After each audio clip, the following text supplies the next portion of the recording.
سورہ حج کی آیت نمبر 3 تا 6 تلاوت کی گئی ہے۔ گزشتہ درس میں قیامت کی ہولناکی کا ذکر تھا کہ جس میں دودھ پلانے والی ماں بچے سے غافل ہوگی، حاملہ اپنے حمل کو گرا دے گی، لوگ نشے کی حالت میں لگیں گے لیکن وہ عذاب کی شدت ہوگی جس کی وجہ سے لوگ پریشان ہوں گے۔ آج کے درس میں پہلا مضمون یہ بیان ہوا ہے کہ اللہ کے معاملے میں بغیر کسی علم کے خواہ مخواہ مجادلہ بحث مباحثہ نہ کیا جائے۔ یہ شیطان کے پیروکار لوگوں کا طریقہ ہے، ایمان والے ایسا نہیں کرتے۔ دوسرا مضمون یہ بیان ہوا ہے کہ اللہ کی طرف سے یہ طے شدہ ضابطہ ہے کہ شیطان سے جو دوستی لگائے گا وہ گمراہی کی طرف جائے گا اور پھر جہنم تک پہنچ جائے گا۔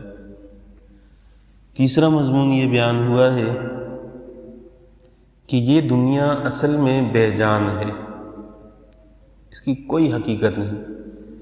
اس میں انسان کا پیدا ہونا، نباتات کا پیدا ہونا، مخلوقات کا پیدا ہونا، یہ خالصتاً قادر مطلق اللہ تعالیٰ کی بادشاہت کی وجہ سے ہے، ورنہ بذات خود اس کائنات میں ابھرنے کی صلاحیت نہیں ہے۔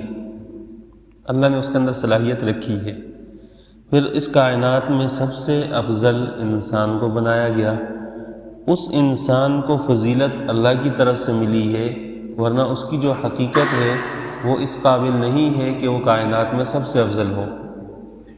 اور ہمارے زمانے میں تو سائنس نے اتنی ترقی کر لی کہ انسان کی ولادت سے بلکہ نطفہ حمل قرار پانے کے بعد سے لے کر پیدائش تک کی ساری کیفیات وہ پڑھائی جاتی ہیں، سکھائی جاتی ہیں، سمجھائی جاتی ہیں۔ قرآن کریم نے جس زمانے میں ان چیزوں کا ذکر کیا ہے اس زمانے میں کوئی تصور نہیں تھا الٹرا ساؤنڈ کا، کوئی پڑھائی نہیں تھی، کوئی تعلیمی نظام نہیں تھا، کوئی یونیورسٹیاں نہیں تھیں، کوئی میڈیکل کالجز نہیں تھے، کچھ بھی نہیں تھا۔ لیکن قرآن نے اتنے مضبوط انداز سے انسان کی تخلیق کو بیان کیا ہے، یہ خود قرآن کی حقانیت کی بہت بڑی دلیل ہے۔ آپ حضرات الفاظ کا ترجمہ دیکھ لیں۔ فرمایا وَمِنَ النَّاسِ، لوگوں میں سے مَن یُجادِلُ فِی اللَّہِ بِغَیْرِ عِلْمٍ، کچھ لوگ ایسے ہیں کہ جو اللہ کے معاملے میں بغیر علم کے لڑتے ہیں۔ نضر بن حارث مکہ میں ایک شخص تھا، پیغمبر صلی اللہ علیہ وسلم پر جب قرآن نازل ہونا شروع ہوا تو اس وقت اس نے لوگوں کو کہنا شروع کیا کہ یہ تو تمہیں پرانے زمانے کی قصے کہانیاں سناتا ہے، آؤ میں تمہیں روم اور فارس کی داستانیں سناؤں کہ وہاں کیا کیا ہوتا ہے۔ اور یہ جو خدا کا تصور دیے ہوئے ہے اور اللہ کا تصور دیے ہوئے ہے، یہ ساری ایسی داستان ہے، اس کی بات میں مت آنا۔ ہم آپ کو دنیا کی رنگینی دکھاتے ہیں اور یہ آپ کو آخرت سے ڈرا رہے ہیں، یہ آپ کو دقیانوس بنا رہے ہیں۔ کھلے ذہن کے مالک بن۔ ہمارے زمانے میں لبرل طبقہ یہی کرتا ہے کہ مولوی کے پیچھے دوڑ گئے تو دنیا چاند پہ پہنچ گئی، تو نے کون سا چاند پہ جا کے قدم رکھ دیے، تو بھی تو دنیا میں ہے، ادھر نیچے ہی گھوم رہا ہے۔ لیکن دین کو نشانہ بنایا جاتا ہے، اس نے نبی کو نشانہ بنایا۔ فرمایا کہ جو اللہ کے معاملے میں بغیر علم کے جھگڑتے ہیں، عطا پتہ کچھ بھی نہیں ہے، دین کے معاملے میں بحث کرتا ہے، وَيَتَّبِعُ كُلَّ شَيْطَانٍ مَرِيدٍ، اور ہر سرکش شیطان کی پیروی کرتا ہے۔ پھر جب انسان دین مخالف پہلے سننا شروع کرتا ہے، پھر جب وہ بولنے لگ جائے تو اس کو ہر وہ چیز اچھی لگتی ہے جو دین کے خلاف ہو۔ تجربہ کریں،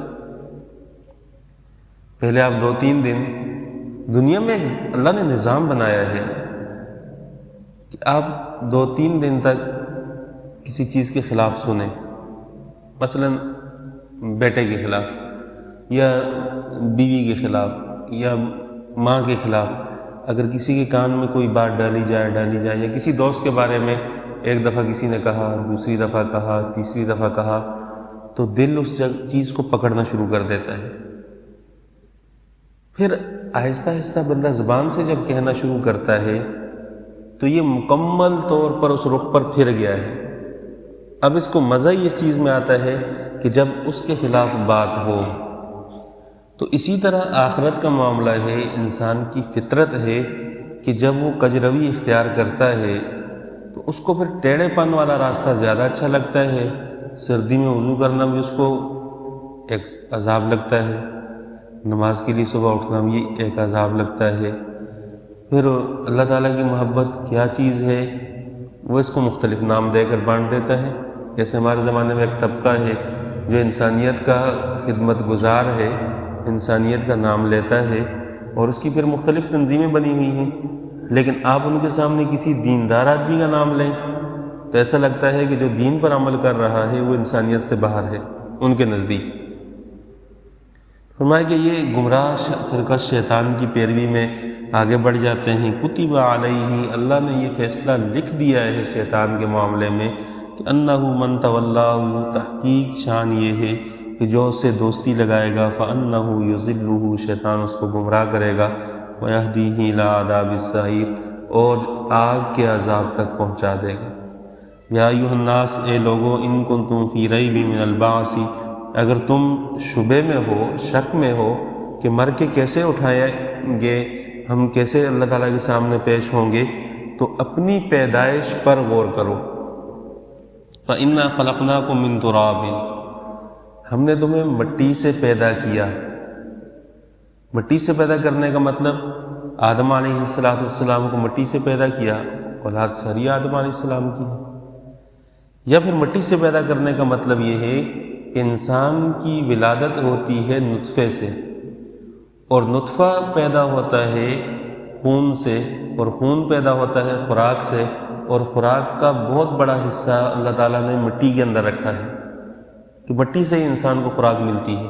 کھانے پینے کی اکثر چیزیں ان کا تعلق آسمان کے پانی اور زمین کی مٹی سے ہے۔ تو فرمایا کہ ہم نے تمہیں مٹی سے پیدا کیا، ثم من نطفہ، پھر مٹی سے وہ نطفے کی شکل میں آ گیا، ثم من علقہ، پھر جمے ہوئے خون کی شکل میں، ثم من مضغہ، پھر گوشت کے لوتھڑے کی شکل میں ہم تمہیں لے کر آ جاتے ہیں، مخلقۃ و غیر مخلقۃ، بعض کے اعضاء پورے پورے ہوتے ہیں، بعض کے پورے نہیں ہوتے، یا پھر بعض پورے بچے بن جاتے ہیں اور بعض ناتمام ساقط ہو جاتے ہیں، ضائع ہو جاتے ہیں۔ دونوں صورتیں ہوتی ہیں۔ ہمارے زمانے میں تو ان آیات کو سمجھنا کوئی مشکل ہی نہیں ہے کہ کیا کیا صورتحال کس طرح ہوتی ہے۔ فرمایا کہ لنبین لکم، تاکہ ہم تمہیں کھول کر سمجھا دیں کہ تمہاری پیدائش کیسے ہوتی ہے۔ اور ہمارا نعرہ کیا ہوتا ہے؟ میری شان میں گستاخی، میری نطفے سے پیدا ہوا ہے، ناپاک نطفہ، کپڑوں پر لگ جائے کپڑے ناپاک، جسم کے حصے پہ لگ جائے نماز نہیں ہوتی۔ اور کیا کہتا ہے؟ اولم یری الانسان انا خلقناہ من نطفۃ فاذا هو خصیم مبین۔ اللہ نے ایسا شکوہ کیا ہے کہ یہ انسان کو دیکھو، نطفے سے اس کو پیدا کیا ہے اور اتنا بڑا جھگڑالو بن گیا کہ وہ کہتے ہیں میں میری شان میں گستاخی۔ یہ جو جھگڑے ہوتے ہیں اس میں زیادہ تر یہی میں شامل ہوتی ہے، میں اور میرے گھر کے سامنے ہمت کیسے ہوئی گاڑی کھڑی کرنے کی، میرا بنگلہ۔ ہمارے ایک نمازی ہیں، بڑے شریف قسم کے آدمی ہیں بیچارے، وہ 2-3 بھائی ہیں، ان کے بیٹے، تو رات کو رمضان میں ایک مرتبہ آئے۔ اب آپ تھوڑا عقل سے سوچیں کہ رات کو رمضان میں آئے، سحری کا وقت تھا، گاڑی اپنے گھر کے سامنے پارک نہیں کر سکے، وہاں گاڑیاں کھڑی ہوئی تھیں، کسی اور جگہ جا کے انہوں نے کھڑی کر دی۔ جن کے گھر کے سامنے گاڑی کھڑی کی ان کی گاڑی بھی نہیں، ایک تو یہ کہ گاڑی ہو، ان کی گاڑی بھی نہیں ہے، جگہ بھی خالی تھی، پھر ان کا گھر اس طرف ہے، انہوں نے گاڑی اس طرف لگائی۔ رمضان کی رات میں نکل کر اندر سے گاڑی کے بونٹ پہ اور فرنٹ پہ سارا کلر مار کے چلے گئے۔ ایک گاڑی کا رنگ، اوریجنل رنگ، وہ ختم ہو جائے تو اس کی کتنی قیمت گرتی ہے؟ رمضان کا مہینہ، ہمارے گھر کے سامنے کیوں کھڑی کی؟ پھر نوجوان لڑکے وہ بگڑ جائیں وہ پکڑ کر مارے، ان کی منتیں کی، سمجھایا یہاں بٹھا کر کے چھوڑو، دفع کرو، کچھ نہیں ہوتا۔ وہ بیچارہ اپنی گاڑی لے کر گئے، اس کو دوبارہ وہ گاڑی کو صاف کروایا اور شاور لگوا کے اس کو دوبارہ کلر کروایا۔ گاڑی کی آدھی قیمت تو گرا دی انہوں نے، کلر سے 2-3 لاکھ روپے کا فرق پڑ جاتا ہے نئی گاڑی پہ۔ نئی گاڑی کو صرف اس کی حرکت کی وجہ سے خراب کر دیا گیا۔ کیا ہو جاتا اگر صبح تک کھڑی رہ جاتی؟ میرا بنگلہ، پیسے میں نے بھرے، تو سامنے کیا مجال ہے؟ جب آپ کا حق ہے، ضرورت ہے تو ٹھیک ہے، اگر نہیں ہے تو درگزر کر دے، صبح تک انتظار کر لے، فون کر دے، بلا کر کہہ دے۔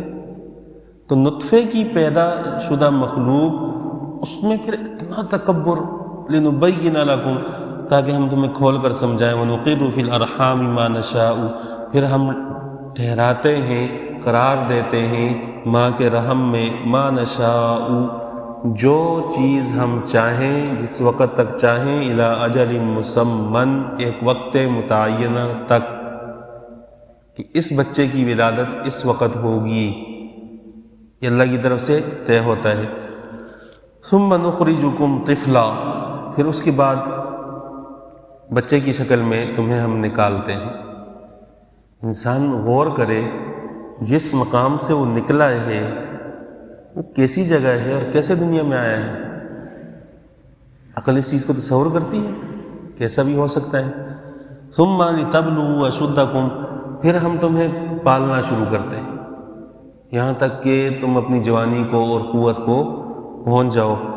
ومنکم من یتوفی، بعض تم میں سے وہ ہوتے ہیں کہ جو پھر جوانی سے پہلے دنیا سے چلے جاتے ہیں، جوانی میں دنیا سے چلے جاتے ہیں۔ ومنکم من یرد الی ارذل العمر، بعض ایسے ہوتے ہیں جن کو ہم نکمی عمر تک پہنچا دیتے ہیں۔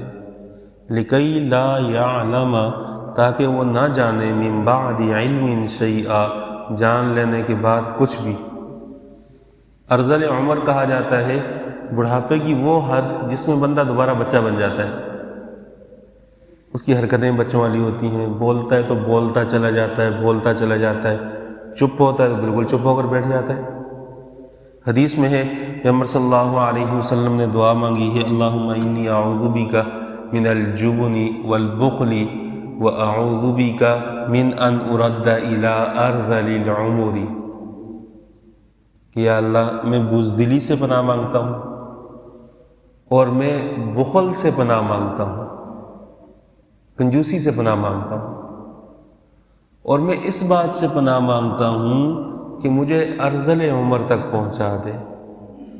ارذل عمر وہ عمر ہوتی ہے کہ جس میں جا کر بندہ اپنی بات کو خود بھی نہیں سمجھتا میں کیا کہہ رہا ہوں، دماغ کی حالت وہ مضبوط نہیں رہتی، بھول جاتا ہے، اگلی بات پیچھے، پچھلی بات آگے۔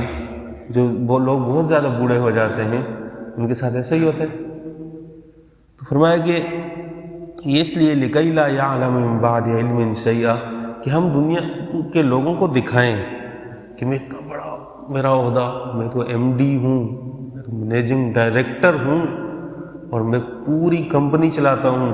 اللہ ایک ایسی عمر میں پہنچا دیتا ہے کہ اس کو یاد بھی نہیں رہتا کہ میں نے ناشتہ کیا تھا یا نہیں کیا، میں نے کھانا کھایا تھا یا نہیں کھایا۔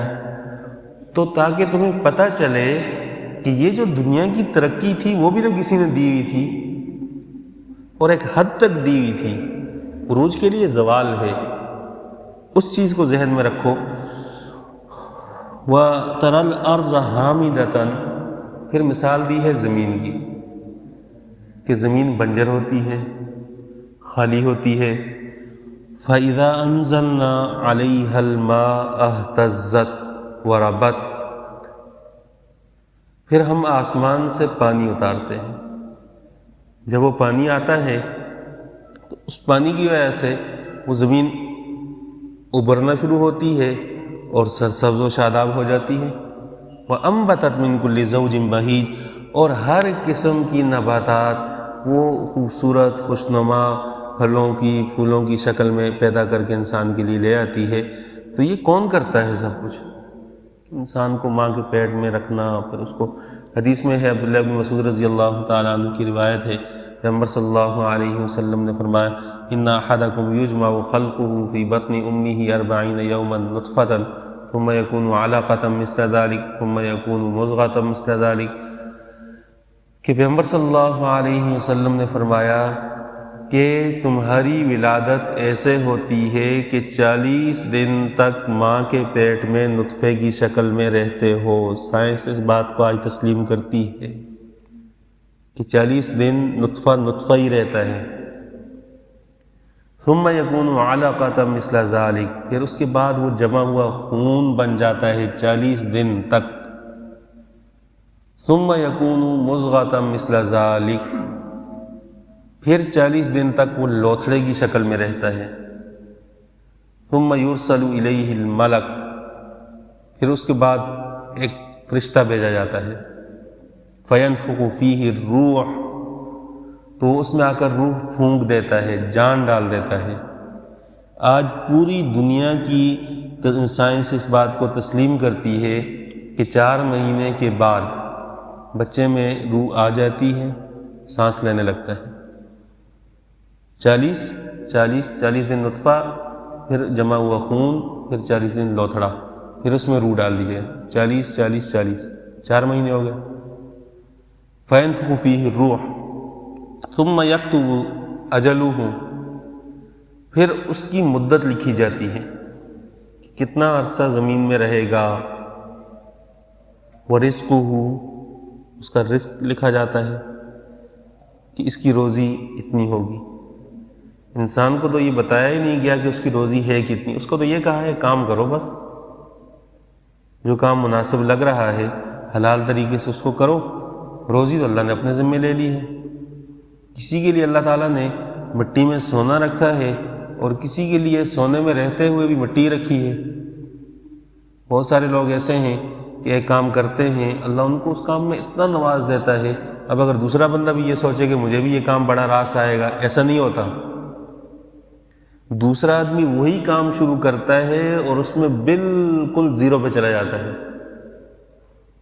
یہ تو اللہ کی طرف سے طے شدہ ہے کہ اس کے لیے اس کام میں نفع رکھا گیا ہے، اس کا رزق اس کام میں رکھا گیا ہے۔ اس لیے حدیث میں ہے، حضرت عائشہ رضی اللہ تعالی عنہ کو